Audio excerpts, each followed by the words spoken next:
A fria luz da manhã de janeiro coava-se pela janela embaciada do autocarro 742, pintando o interior com tons cinzentos e melancólicos. Amara Lopes, aninhada no seu casaco demasiado fino para o inverno lisboeta, deixava o olhar vaguear pela paisagem urbana que desfilava. Prédios de apartamentos com fachadas desbotadas da Amadora, grafitis coloridos que gritavam histórias silenciosas, o bulício matinal de pessoas apressadas, cada uma carregando o peso do seu próprio mundo. No seu caderno de capa dura, o lápis de Amara dançava, capturando não os contornos exatos, mas a essência do que via. A curvatura cansada dos ombros de um homem mais velho, o brilho fugaz nos olhos de uma criança a caminho da escola, o emaranhado de fios elétricos que pareciam teias de aranha urbanas. Eram fragmentos da sua Lisboa, a Lisboa que lhe pulsava nas veias, tão diferente daquela que os turistas vinham fotografar. Tinha 22 anos, um diploma em design de comunicação que acumulava pó numa gaveta e um talento para a ilustração que, por enquanto, apenas alimentava as páginas dos seus cadernos e uma modesta conta de Instagram. A realidade essa chamava-se Aurora Dourada, um café e espaço cultural sofisticado no coração do Chiado, onde trabalhava como empregada de mesa. O ordenado mínimo mal chegava para as despesas e para ajudar a mãe, mas era trabalho. E no mercado atual, isso já era uma bênção agridoce. O autocarro abrandou, chegando ao Marquês de Pombal. Amara fechou o caderno. A transição da periferia para o centro da cidade era sempre um pequeno choque. O ar parecia diferente, os edifícios mais imponentes, as pessoas vestidas com uma elegância que contrastava com a sua própria praticidade cuidadosamente remendada. Desceu na Avenida da Liberdade, o coração a apertar-se ligeiramente com a antecipação do dia. Não pela azáfama do trabalho em si, mas por ele, Gonçalo Vaz de Azevedo, o gerente. Ao entrar no Aurora Dourada, o aroma a café de especialidade e pastelaria fina envolveu-a, um contraste irônico com o nó que se formava no seu estômago. O espaço era um hino ao bom gosto discreto. Madeiras escuras, iluminação suave, obras de arte contemporânea nas paredes. Clientes de perfil elegante já ocupavam algumas mesas, as suas conversas um murmúrio civilizado. Gonçalo estava ao balcão, impecável no seu fato cinzento carvão, cabelo loiro milimetricamente penteado. Levantou os olhos azuis e frios quando Amara se aproximou para picar o ponto. Lopes. Um pouco em cima da hora, não? A sua voz era melosa, mas com um subtexto cortante que Amara conhecia demasiado bem. Bom dia, Sr. Gonçalo. O autocarro atrasou-se um pouco, respondeu Amara, a voz neutra, evitando o contacto visual direto. Sabia que qualquer justificação seria inútil, ou pior interpretada como insolência. Claro, os transportes públicos, ele anuiu, um leve sorriso condescendente a pairar nos lábios. Certifique-se de que a sua secção está impecável antes da avalanche do meio-dia. Alguns dos nossos clientes, como sabe, têm padrões bastante elevados.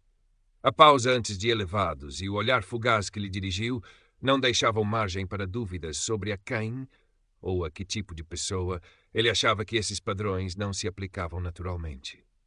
O dia começou com a habitual correria. Pedidos de expressos duplos, galões com leite de amêndoa, torradas em pão de fermentação lenta, croissants folhados que se desfaziam ao toque.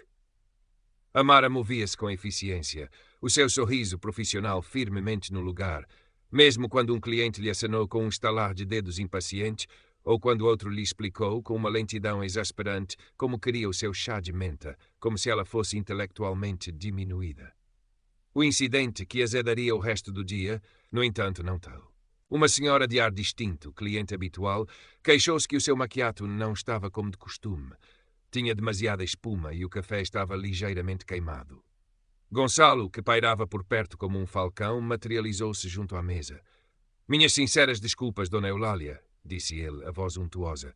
Olhou para Amara, que tinha servido a mesa. Lopes, pode explicar-se?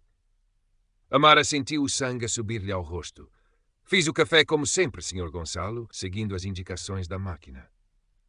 Como sempre não é suficiente quando o resultado é este, retorquiu ele, pegando na chávena e analisando-a como se fosse uma prova de um crime.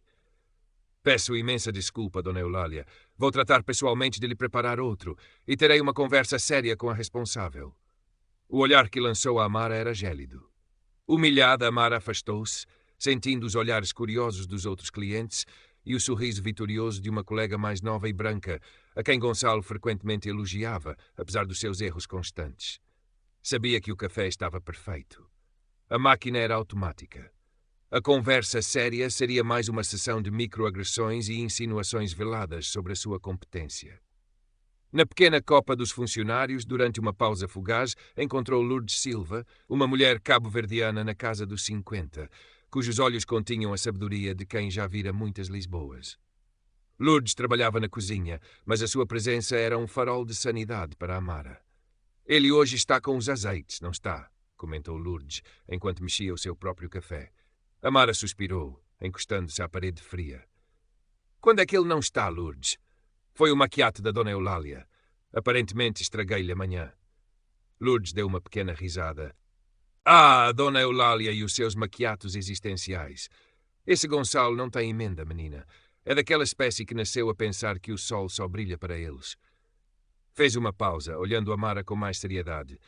Mas tu não te deixes ir abaixo, ouviste? Cabeça erguida. Ele ladra, mas não morde se não deixares. Às vezes é difícil, Lourdes. Sinto que estou sempre a pisar em ovos.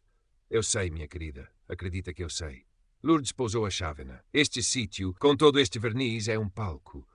E nós, as de pele mais escura, muitas vezes somos as que limpam o pó antes de o espetáculo dos outros começar. Mas não te esqueças, Lourdes, piscou-lhe um olho, que também pode ser a estrela do teu próprio espetáculo. Não deixes que o realizador Zeco de meia tigela te ponha de lado. As palavras de Lourdes, como sempre, trouxeram um pequeno bálsamo. Amara voltou ao trabalho com uma resolução renovada, ou pelo menos com a armadura mais composta. Decidiu que iria observar mais atentamente, não apenas as ações de Gonçalo, mas as dinâmicas subtis do Aurora Dourada. Talvez Lourdes tivesse razão. Talvez houvesse uma forma de navegar naquele palco sem se deixar esmagar. Nos dias e semanas que se seguiram, Amara tornou-se uma observadora mais atenta. Registava mentalmente as interações, os olhares, as entoações. Confirmou o que já suspeitava. Gonçalo tinha um padrão claro. Elogios e oportunidades de formação para as colegas brancas, especialmente as mais jovens e atraentes. Para Amara, e para o outro único funcionário não branco, um rapaz tímido do Bangladesh que trabalhava na Copa, sobravam as tarefas mais árduas, os horários mais inconvenientes e uma crítica constante e velada. As microagressões eram o pão de cada dia. Comentários sobre o seu cabelo. Não achas que preso ficaria mais profissional? Interrupções constantes quando falava. Ideias suas que eram ignoradas e depois apresentadas por Gonçalo como sendo dele. Uma tarde, Amara viu uma oportunidade de formação para um curso de barista avançado afixada no quadro de informações dos funcionários. Inscreveu-se imediatamente. No dia seguinte, a folha de inscrição tinha desaparecido. Quando perguntou a Gonçalo, ele respondeu vagamente que o curso tinha sido adiado por questões logísticas. 2 semanas depois, soube que 2 das suas colegas brancas estavam a frequentar o curso. Confrontado, Gonçalo encolheu os ombros. Houve apenas 2 vagas de última hora, Lopes, e elas demonstraram mais iniciativa. A mentira era tão descarada que Amara sentiu um gosto amargo na boca. A frustração acumulava-se, mas em vez de a deixar consumir, Amara encontrou uma válvula de escape nos seus cadernos. As suas ilustrações começaram a mudar. Já não eram apenas observações passivas da cidade. Tornaram-se mais incisivas, mais carregadas de emoção. Desenhou Gonçalo como um marionetista, puxando os fios invisíveis do preconceito. Desenhou o Aurora Dourada como um palco dourado com um alçapão escuro por baixo. Desenhou o seu próprio reflexo, fragmentado, mas com um olhar que se recusava a ser apagado. Eram as suas crônicas da periferia ao chiado, como começou a chamar-lhes mentalmente. Um dia, talvez, tivessem a coragem de sair da sombra do caderno.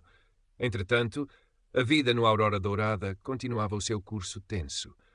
Lourdes era o seu porto seguro. Estás a aguentar bem, miúda. Dizia-lhe ela nos raros momentos de sossego. Não te esqueças de quem és.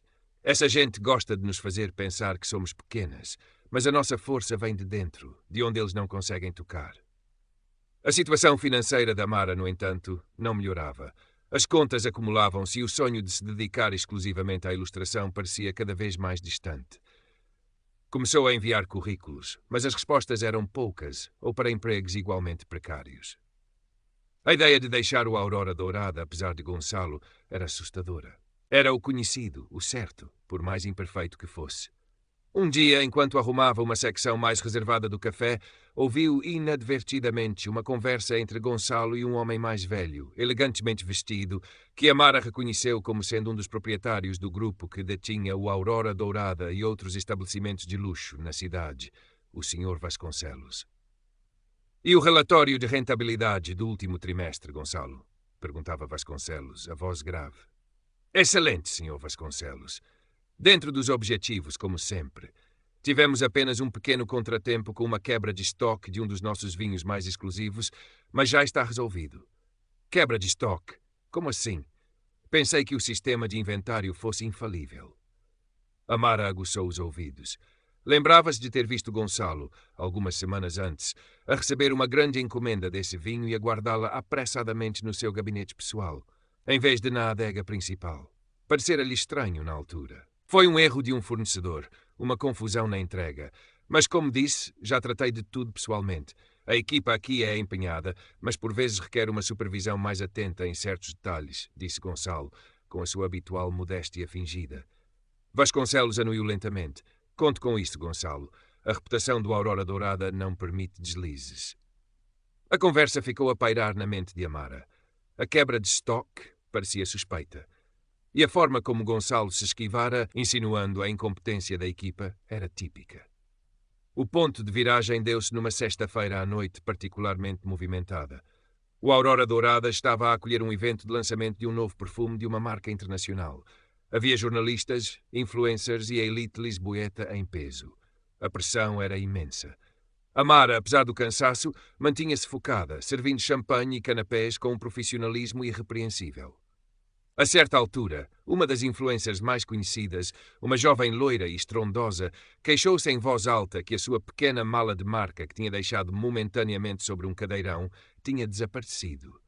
O pânico instalou-se. Gonçalo correu para o local, a sua expressão uma máscara de preocupação controlada. "Calma, minha senhora. Vamos encontrar a sua mala. Alguém deve tê-la mudado de sítio por engano." Mas os seus olhos varreram a sala e pousaram, por uma fração de segundo demasiado longa, em Amara, que estava a servir perto do local. A influencer estava cada vez mais agitada. "Tinha lá dentro o meu telemóvel, os meus cartões. Isto é um ultraje, num sítio como este." Gonçalo tentava acalmá-la. "Peço a todos que verifiquem os seus pertences. Talvez tenha havido uma confusão." Mas a semente da suspeita já tinha sido plantada. Amara sentiu um arrepio. Já tinha vivido aquilo antes, noutra loja, noutra vida. Mas a sensação era a mesma, o foco injusto, o julgamento silencioso. Enquanto a busca decorria, discreta mas tensa, Gonçalo aproximou-se de Amara. "Lopes", disse ele, a voz baixa e sibilante, "viu alguma coisa? Algum movimento estranho?" "Não, Sr. Gonçalo. Estive sempre ocupada com o serviço." "Certo." Ele olhou-a de cima a baixo, de uma forma que a fez sentir-se suja. "Sabe, em situações destas é sempre melhor ser cooperante. Se souber de alguma coisa, por mais insignificante que pareça." A insinuação era clara. Ele estava a testá-la, ou pior, a preparar o terreno para a acusar. Lourdes, que observava à distância enquanto fingia limpar uns copos, lançou a Amara um olhar de aviso e encorajamento. Minutos depois, um dos seguranças do evento encontrou a mala. Tinha caído para trás do cadeirão, escondida por uma cortina. A influencer suspirou de alívio, pediu desculpas pelo alarido e o evento continuou, embora com uma tensão residual no ar. Mas para Amara, algo tinha mudado. Aquele olhar de Gonçalo, a facilidade com que a sua mente o tinha transformado numa suspeita, foi a gota de água. Aquela noite, ao chegar a casa, ao seu pequeno quarto no apartamento partilhado com a mãe, Amara não pegou no seu caderno para desenhar a raiva. Pegou num bloco de notas e começou a escrever. Detalhadamente. Datas, horas, palavras exatas, nomes de testemunhas, se as houvesse. O incidente do maquiato, a formação negada, os comentários sobre o seu cabelo, a conversa que ouvira sobre o vinho e agora a suspeita implícita do roubo da mala. Escreveu durante horas, a exaustão a lutar contra uma nova e fria clareza. Nos dias seguintes, Amara continuou a sua rotina no Aurora Dourada, mas com uma diferença. A sua observação já não era passiva. Era ativa, metódica.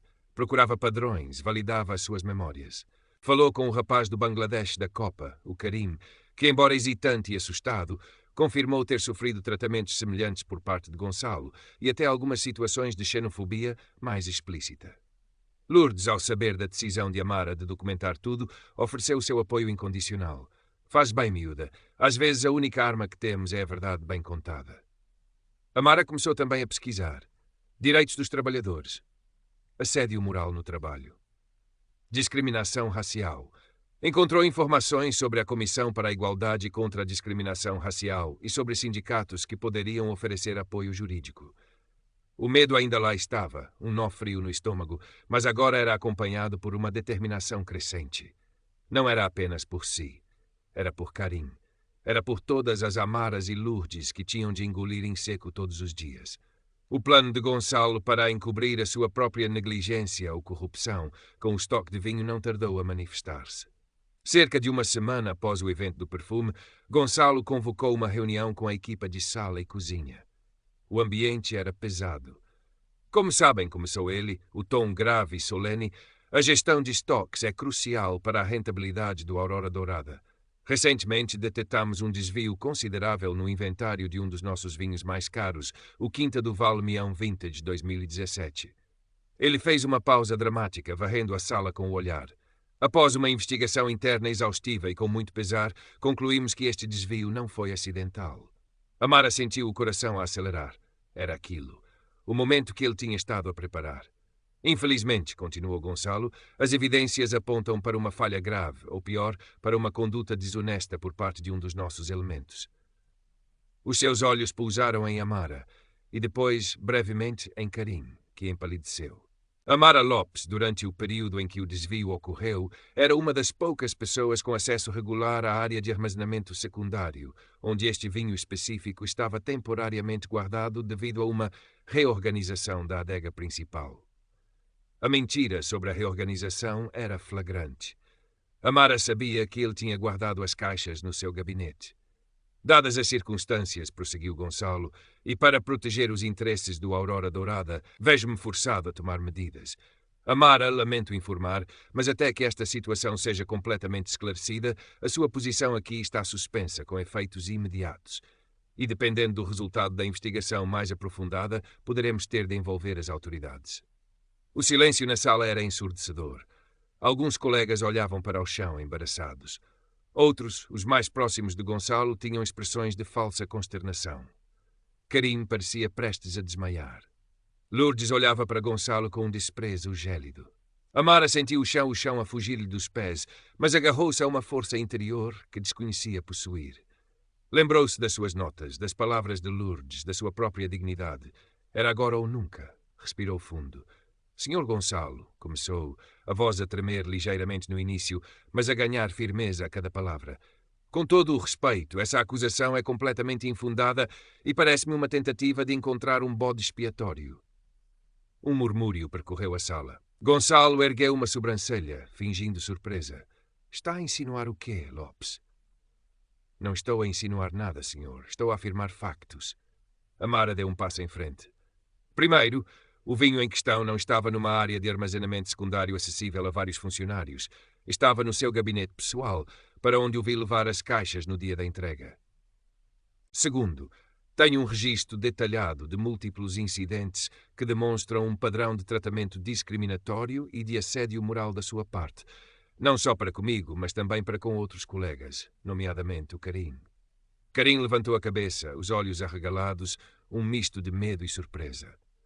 Terceiro, continuou Amara, a voz agora clara e forte, tenho razões para acreditar que esta quebra de estoque pode estar relacionada com outras irregularidades que o senhor tem tentado ocultar da administração superior, como a conversa que ouvi entre si e o senhor Vasconcelos sobre este mesmo assunto. A arrogância de Gonçalo começou a vacilar. A sua tese empalideceu ligeiramente. Isso é um disparate. Está a tentar desviar as atenções da sua própria culpa com acusações falsas e espionagem. Não é espionagem ouvir uma conversa em voz alta num espaço supostamente de trabalho, Sr. Gonçalo. E as minhas acusações são factos que estou disposta a apresentar, não só à administração do grupo, mas também às entidades competentes, como a Comissão para a Igualdade e contra a Discriminação Racial e a Autoridade para as Condições do Trabalho. Tenho tudo documentado. Amara olhou diretamente nos olhos dele, sem vacilar. Acredito que uma investigação verdadeiramente exaustiva, como o senhor mencionou, revelará quem realmente tem tido uma conduta desonesta. Lourdes deu um passo em frente, colocando-se ao lado de Amara. Eu posso testemunhar sobre o ambiente de trabalho tóxico e as práticas discriminatórias que o Sr. Gonçalo tem promovido neste estabelecimento há demasiado tempo. Outros 2 colegas, que tinham sofrido silenciosamente, trocaram olhares e, com hesitação, acenaram afirmativamente com a cabeça. A maré estava a virar. Gonçalo estava visivelmente abalado. A sua máscara de superioridade tinha rachado, revelando a incerteza por baixo. Olhou em volta, como se procurasse uma saída, um aliado, mas encontrou apenas olhares curiosos, acusadores ou receosos. Isto é um motim, gaguejou ele. Vocês vão todos arrepender-se disto. A única pessoa que se devia arrepender aqui, Sr. Gonçalo, disse Amara, a voz calma mas implacável, é o senhor. Pelas suas ações, pelas suas palavras e pela forma como tem tratado as pessoas que apenas tentam fazer o seu trabalho com dignidade. Naquele momento, a porta da sala de reuniões abriu-se e entrou o Sr. Vasconcelos. Tinha um ar sério e observar os últimos momentos do confronto do corredor. Gonçalo, disse Vasconcelos, a voz grave a cortar o ar tenso. O meu escritório. Agora. E vocês, disse, olhando para Amara e Lourdes, aguardem, por favor. Quero ouvir tudo o que tem para dizer. A reunião no escritório de Vasconcelos foi longa e tensa. Amara apresentou as suas notas, relatou os incidentes com clareza e objetividade. Lourdes corroborou a sua história, acrescentando as suas próprias observações. Karine, encorajado, também falou, embora com timidez, sobre as humilhações que sofrera. Gonçalo tentou defender-se, negando, minimizando, acusando Amara de conspiração. Mas as suas palavras soavam ocas, desesperadas. O peso das evidências e dos testemunhos era demasiado forte. Vasconcelos ouviu tudo em silêncio, a sua expressão indecifrável.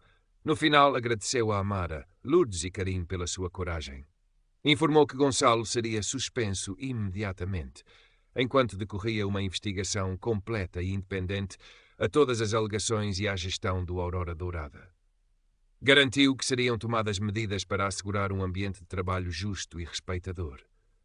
Nos dias que se seguiram, o Aurora Dourada esteve em alvoroço. A notícia da suspensão de Gonçalo e da investigação espalhou-se. Amara e Lourdes foram olhadas por alguns com admiração, por outros com desconfiança ou medo de represálias. Mas algo tinha mudado irrevogavelmente. O silêncio tinha sido quebrado. Amara não sabia o que o futuro lhe reservava no café. Mas, independentemente disso, sentia um alívio imenso e uma nova força. Tinha enfrentado o seu opressor, não com poder financeiro ou influência, mas com a verdade e a coragem. Decidiu que era a altura de as suas crônicas da periferia ao Chiado verem a luz do dia. Começou a digitalizar os seus desenhos, a escrever pequenos textos para os acompanhar. Criou um blog anónimo, onde começou a publicar as suas histórias ilustradas. A história de uma jovem negra a navegar os contrastes e as contradições de Lisboa, as suas pequenas alegrias, as suas grandes lutas, as microagressões diárias, a beleza resiliente da sua comunidade, a arrogância fria dos espaços de poder. A resposta foi surpreendente. Pessoas de todo o país e até de outros países de língua portuguesa começaram a seguir o blog, a partilhar as suas próprias histórias nos comentários, a encontrar um eco das suas vivências nas palavras e traços de Amara. Mensagens de apoio, de solidariedade, de reconhecimento. Uma pequena editora independente focada em vozes emergentes e temas sociais contactou-a. Queriam publicar as suas crônicas num livro.